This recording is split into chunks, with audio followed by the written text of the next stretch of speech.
செய்வார்கள் அவர்களுக்கு சாதகமாக.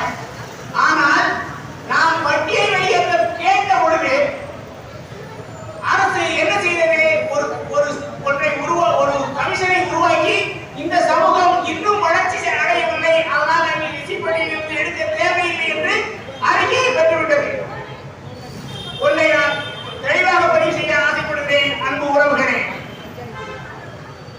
சற்று வரலாற்றை திரும்பி பாருங்கள். தமிழகத்தில் 30க்கு மேற்பட்ட போக்குவரத்து கழகங்கள் இருந்தது. 30க்கு மேற்பட்ட போக்குவரத்து கழகங்கள் இருந்தது. ஒவ்வொரு ஜாதி ரீதியாக போக்குவரத்து கழகங்கள் இருந்தது. நம்முடைய போராடி வீரன் சுந்தரலிங்கம் போக்குவரத்து கழகத்தை உருவாக்கியவுடன் அனைத்து போக்குவரத்து கழகங்களுடைய பேர்களும் அரசு போக்குவரத்து கழகம் என்று மாற்றம் செய்யப்பட்டுவிட்டது. இதில் இருந்து என்ன தெரிகிறது என்றால், நாம் தனிமைப்படுத்தி பார்க்க வேண்டும் என்றுதான் எல்லா அரசியல் கட்சிகளும் நம்மளை ஏமாற்றுகிறது. நாம் என்ன கேட்கிறோம்? என்னை பார்வர்டு கமிட்டியில் கொண்டு சேர் என்று கேட்கிறோமா? இல்லையே, எஸ்சி பட்டியலிருந்து என்னை தவிர்த்து விடு. இதற்கு நாங்கள் ஒரு செயல் திட்டம் வைத்திருக்கிறோம். என்ன செயல் திட்டம்? அவர்கள் சிலர் சொல்லுகிறார்கள், இவர்கள் வளர்ந்து விட்டார்கள், அதனால் எஸ்சி பட்டியலிருந்து வெளியேற துடிக்கிறார்கள். இல்லை, எல்லா பட்டியலிலும் உள்ளவர்களுக்கு இடஒதுக்கீடு இருக்கிறது. எந்த பட்டியலில் உள்ளவர்களுக்கு இடஒதுக்கீடு இல்லை? இந்தியாவிலே 3% மக்கள் தொகை கொண்ட ஐயங்கார் இருக்கக்கூடிய பார்வர்டு கம்யூனிட்டிக்கும் 10% இடஒதுக்கீடு இருக்கிறது. ஒரு மோசடி நடந்து கொண்டிருக்கிறது. இதை நாம் கண்டுகொள்வதில்லை. இதை எந்த அரசியல் கட்சி பெரிதாக எடுப்பதில்லை.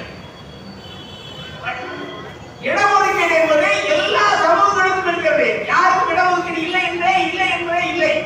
ஏன்? இந்த எஸ்சி பட்டியல். அதனால்தான் எங்களை இந்த பட்டியலிலிருந்து வெளியேற்றிவிட்டு எங்களுடைய உரிய பங்கான 10% இடஒதுக்கீடுடன் எங்களை நீங்கள் பார்வர்டு கமிட்டியில் கூட முன்னேறிய வகுப்பில் கூட சேர்த்து விடுங்கள். எங்களுக்கு ஆட்சேபனை இல்லை. தாழ்த்தப்பட்டவர்கள் இல்லை. நாங்கள் எந்த வகையிலும் தாழ்ந்தவர்கள் இல்லை. இந்த உலகிற்கு, இந்த ஒட்டுமொத்த சமூகத்திற்கு இன்று வரை சோறு போட்டுக் கொண்டிருக்கும் சமூகம், வேளாண்மையுடைய உயிர் மூச்சாக, உழைப்பினுடைய உயிர் மூச்சாக, தியாகத்தினுடைய தியாக சுடர்களாக வாழ்ந்து கொண்டிருக்கிற சமூகம், எங்களுக்கு ஆசிய நாடுகளிலே எல்லா நாடுகளையும் உருவாக்கிய சமூகம், மலேசியா, சிங்கப்பூர், தாய்லாந்து போன்ற நாடுகளை கட்டமைப்பில் உருவாக்கிய சமூகம். இந்த சமூகம் இல்லை என்றால் இந்த உலகமே கட்டமைத்திருக்க முடியாது. அப்படிப்பட்ட ஒரு சமூகத்தை ஏன் எஸ்சி பட்டியலில் வைத்திருக்கிறீர்கள்? எங்களுக்கு எஸ்சி பட்டியலில் வெளியேறுங்கள் என்று நாங்கள் கேட்கிறோம். இதற்கு இடையில் ஒரு சிறு கருத்தை உருவாக்குகிறார்கள். எஸ்சி பட்டியலில் இருந்து தேவேந்திர வேளாளர்களை வெளியேற்ற வேண்டாம் என்று சிலர் சொல்லுவதாகவும் ஒரு கருத்தை உருவாக்குகிறார்கள். அது தவறு.